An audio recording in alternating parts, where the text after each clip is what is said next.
Good morning sir. Bad morning. 4 മണിക്കാ ഒന്ന് പോയി കിടന്നത്. 6 മണിക്ക് നിന്റെ ഫോൺ. എന്റെ കണ്ണിന് ചുറ്റും കറുപ്പ് നിറം വീണ് തുടങ്ങി. കണ്ടോ? കണ്ടു സാർ. എത്ര പേരുണ്ട്? 4 പേരുണ്ട് സാർ. റസൂലിന്റെ ഗാംഗിലെ. ഇവന്മാര് ജീവിച്ചിരുന്നപ്പോ ചെയ്യാത്ത ക്രിമിനൽ ആക്ടിവിറ്റീസ് ഇല്ല. ഈ സിറ്റിയിലെ ക്രൈംസിനെല്ലാം പിന്നിൽ ഇവന്മാരാ.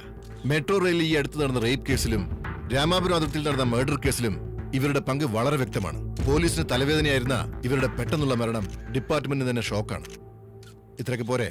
എല്ലാം എടുത്തിട്ടുണ്ടല്ലോ അല്ലേ? ഉണ്ട് സാർ. എന്ത് പറ്റിയോ? കഴിഞ്ഞ പ്രാവശ്യത്തെ വീഡിയോ കവറേജില് ഞാൻ പറഞ്ഞത് മുഴുവൻ വന്നില്ലല്ലോ. കാര്യങ്ങൾ ജനങ്ങളിലേക്ക് എത്തട്ടെ. നമസ്തേ റോയ് സാർ. എന്താ ഇവിടെ? ഇത് ഞങ്ങളുടെ സ്റ്റേഷൻ ലിമിറ്റാ. ലിമിറ്റൊക്കെ അവിടെ നിൽക്കട്ടെ. യുവമാര് ഞങ്ങളുടെ ലിസ്റ്റിലുള്ളതാ. അതാ ഞാൻ വന്നത്. ഇങ്ങനെ എല്ലാ കേസും ആന്റി ഗുണ്ടാസ്കോടെ നിങ്ങളങ്ങ് ഡീൽ ചെയ്യാൻ തുടങ്ങിയ പിന്നെ ലോക്കൽ പോലീസാ ഞങ്ങൾക്ക് എന്താ പണി? കറക്റ്റ്. ലോക്കൽ പോലീസിന് പറ്റിയൊരു പണി ഞാൻ തരാം. പോയി എനിക്കൊരു ചായ വാങ്ങിച്ചിട്ടാ. ഇത് ചായ വാങ്ങിക്കാൻ ഞങ്ങളും കേസ് കൈകാര്യം ചെയ്യാൻ നിങ്ങളുമോ? പാവം ഇവന്റെ കിടപ്പ് കണ്ടോ? വന്നപ്പോ മുതൽ കേസ് നിങ്ങൾ ഡീൽ ചെയ്യുവോ ഞാൻ ഡീൽ ചെയ്യുവോ എന്നുള്ള കൺഫ്യൂഷനിലുള്ള കിടപ്പാ. നിങ്ങൾ എന്തൊക്കെ ചകഞ്ഞു നോക്കിയാലും ശരി, ഇതിൽ കൂടുതൽ ഒരു തുമ്പും കിട്ടാൻ പോകുന്നില്ലേ സാറേ. സാറ് വന്നോളൂ. ഇയാൾ ആര് പറഞ്ഞാലും കേൾക്കില്ല. കറക്റ്റ്. അതുകൊണ്ടാ എനിക്ക് വട്ടൻ റോയ് എന്ന് പേര് കിട്ടിയ. ആയിക്കോട്ടെ, സാറിന് അന്വേഷണം നടക്കട്ടെ. ലൈവ് പോയിക്കൊണ്ടിരിക്കുക. ഹലോ.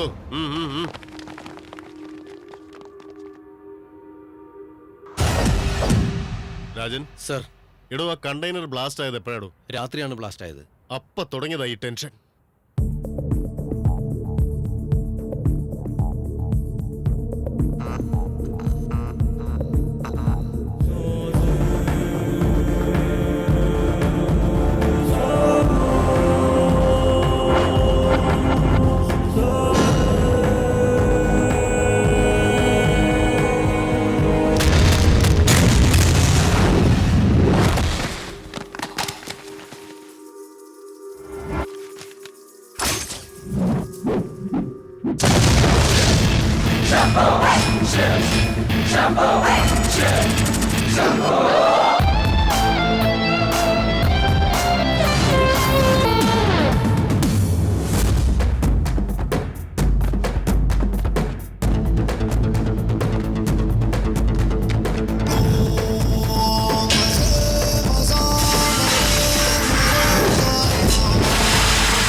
രാജ സർ.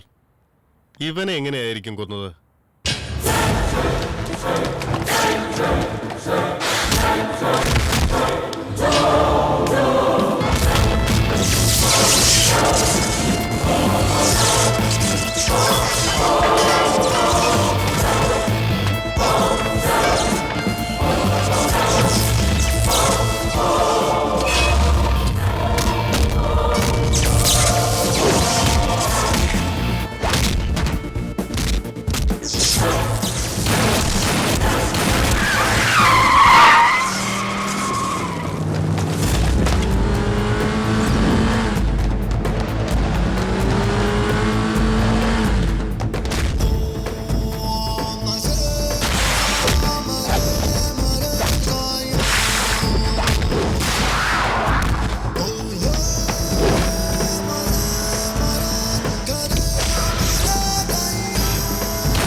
ചെയ്യരുത് പ്ലീസ്.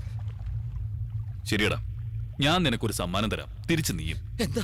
എന്റെ സമ്മാനം ഒരു ബുള്ളറ്റാ. നീ നിന്റെ ജീവൻ തന്നെ. അപ്പൊ അവസാനം കൊന്നത് ഇവനെ ആയിരിക്കും സർ?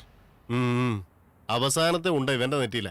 ഉണ്ട കയറി ചാകാനാ വിധിയെങ്കിൽ അവൻ ഉണ്ട കയറി തന്നെ ചത്തിരിക്കും. സംഭവം നേരിട്ട് കണ്ടതുപോലാണല്ലോ ഇയാളെ വെച്ച് കാച്ചുന്നത്. വരുന്നുണ്ട് സാർ. ഈ കൊലപാതകങ്ങളുടെ ഉദ്ദേശം എന്തായിരിക്കും സർ? പറഞ്ഞുതരാം. ഓഫീസിൽ ചെന്നിട്ട് പറഞ്ഞുതരാം. കാക്കിയിട്ടാൽ ആരും പോലീസ് ആവില്ല. ബുദ്ധി വേണം, ബുദ്ധി. അത് ഇയാളൊരു ഷെർലോക്ക് ഹോംസ്. എടോ സമ കേസിന് ഞാൻ എന്താണോ പറഞ്ഞത്? Good morning sir. മോർണിംഗ്. ഇരിക്കെ. എന്തൊക്കെയുണ്ട് ആനന്ദ് സാബ്? എങ്ങനെയുണ്ട് റിയൽ എസ്റ്റേറ്റ് ബിസിനസ്? വളരെ ഡള്ളാണ് സാർ. ഈയിടെയായിട്ട് ഫോൺ കോൾസ് കൂടുതലല്ലേ? ഏത് കോളിന്റെ കാര്യം? ഇവിടെയുള്ള റൗഡികളെ 4 കാശ് വരുമാനമുള്ളവരെ ഫോൺ ചെയ്ത് ഭീഷണിപ്പെടുത്തുകയാണെന്നൊരു വാർത്ത ഞാൻ കേട്ടു. നിങ്ങൾക്ക് അങ്ങനെയുള്ള കോൾ വല്ലതും? അയ്യോ അങ്ങനൊന്നുമില്ല സാർ. ഉം.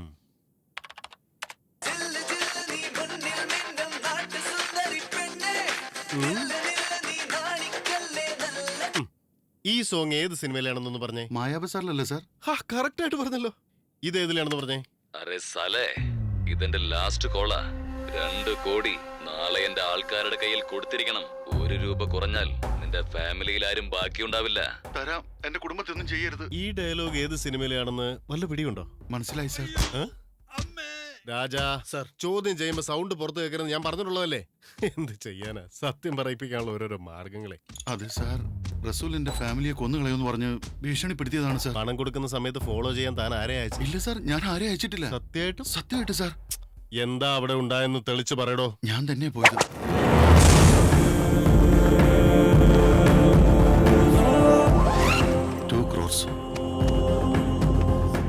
ഞാൻ പണം കൊടുത്തിട്ട് തിരികെ പോകുന്നു സാർ. താൻ പണം കൊടുക്കുമ്പോ അവൻ ഒരുത്തനെ ഉണ്ടായിരുന്നല്ലോ?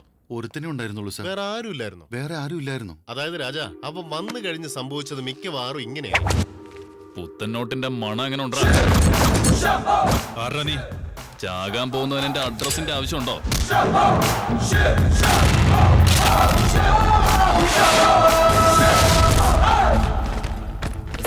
നീ ബാഗ് കൊടുത്തോണ്ട് വേഗം ഒന്ന് രക്ഷപ്പെടാൻ നോക്ക്. അവന്റെ കാര്യം ഞാൻ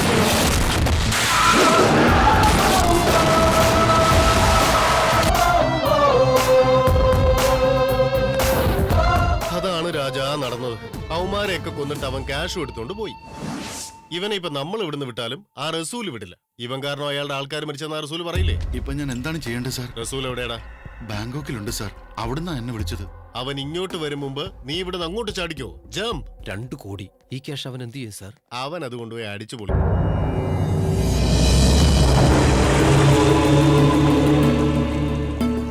ആദിദേവ നമസ്തുഭ്യം പ്രഭാകര നമോസ്തുതേ. ദിവാകര നമസ്തുഭ്യം പ്രഭാകര നമോസ്തുതേ.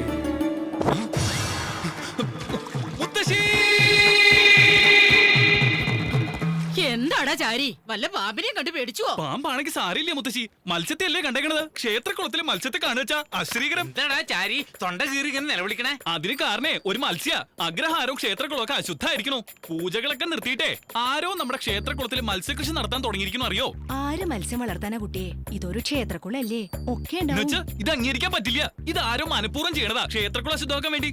ചാരി, അമ്പലക്കളാകുമ്പോ 2 മത്സ്യം ഉണ്ടാവുന്നത് സഹജല്ലേ? ആ 2 മത്സ്യങ്ങളും അങ്ങനെ വെറുതെ അടങ്ങിയിരിക്കോ? ഒരു മാസത്തിൽ പെറ്റുപെരുകി 10-30 ആവും. അങ്ങനെ പെറ്റുപെരുകി ഈ കുളം നിറയെ മത്സ്യങ്ങളാവില്ലേ? അത് ഒഴിവാക്കാൻ വേണ്ടി തന്നെയാ ഞാൻ ഇത്രയ്ക്ക് നിലവിളിച്ചേ. എടാ ചാരി, നിലവിളിച്ച് അഗ്രഹാരം മുഴുവൻ ഇവിടെ കൂട്ടിയിട്ടുണ്ടല്ലോ.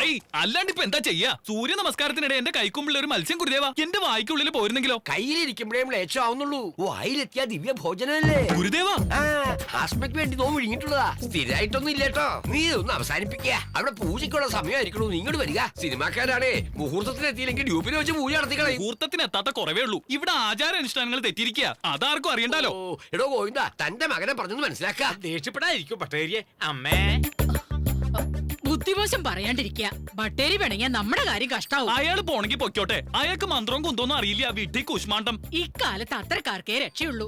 അവനോട് നമ്മൾ 1 ലക്ഷം രൂപ കടം വാങ്ങിയിട്ടില്ലേ? പറയണത് കേട്ടില്ല അച്ഛാ, അവൻ അത് തിരിച്ചു ചോദിക്കും. പിന്നെയൊക്കെ നിന്റെ ഇഷ്ടം. കടം കൊടുക്കുമ്പോ അത് വീടും എന്ന് വെച്ച് നമ്മൾ അയാളെ പേടിക്കണമെന്നോ? എന്നാ അങ്ങോട്ട് കൊടുക്കുക. പെട്ടെന്ന് പറഞ്ഞ ഞാൻ ഇവിടെ നിർത്താൻ കൊടുക്കുക. അതന്നെയാ പറഞ്ഞേ. കടം വീടും വരെ അവൻ പറയും പോലെ കണ്ടും കേട്ട് നിക്ക. ശരി, മത്സ്യത്തിന്റെ കാര്യം എങ്ങനെയാ? അതിനെ ഒരു വല ഇട്ട് പിടിക്കാം. നീ അങ്ങോട്ട് ചെല്ല്.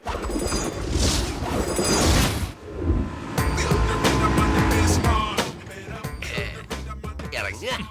പഞ്ചാരയില്ല കാപ്പി. എന്തൊരു പേരാ ഇത്? സിനിമയുടെ പേര് പോണ പോക്കേ. 5 പൈസ ചെലവില്ലാതെ ഹിന്ദിന്ന് അടിച്ചു മാറ്റിയ സിനിമ അത്. ചീനീക്കമ്മേ, ഹിന്ദിയിലെ അമിതാഭ് ബച്ചൻ അഭിനയിച്ച പടവാ. അമിതാവിന്റെ പടാ. അദ്ദേഹം ബ്രാഹ്മണൻ തന്നെയല്ലേ? അദ്ദേഹം നമ്മുടെ സ്വന്തം ആളാണെന്നേ. നമ്മൾ ഹൈദരാബാദ് ബ്രാഹ്മൺസും അദ്ദേഹം അലഹാബാദ് ബ്രാഹ്മണനും. എന്തൊരു നല്ല ആക്ടറാടാ. അദ്ദേഹം ബോളിവുഡ് കൈയടക്കി വെച്ചിരിക്കേ. അത് കേവനാട്ടോ. അവിടെയും നമ്മുടെ ആധിപത്യമാണല്ലേ. കലക്കി കേട്ടോ, കലക്കി. വരിക. എന്തുവാണ് ഇത്രക്ക് താമസിച്ചത്? നമ്മുടെ സൂപ്പർ സ്റ്റാർ ഇപ്പൊ എത്തും. സൂപ്പർ സ്റ്റാർ ആണോ മുഖ്യം, മുഹൂർത്തമാണോ മുഖ്യം? പ്രൊഡ്യൂസറെ വിളിക്കുക. പൂജയ്ക്കുള്ള സമയമായി. പ്രൊഡ്യൂസറും ഹീറോയും ഡയറക്ടറും ക്യാമറയും എല്ലാം സരോജ് കുമാർ സാറാ. ഹീറോയിൻ മാത്രം പുള്ളിയല്ല. അതും കൂടെ അങ്ങേർക്ക് തന്നെ ആവായിരുന്നില്ലേ കോശവൻ? ജാരി സോറി ശിഷ്യനാട്ടോ.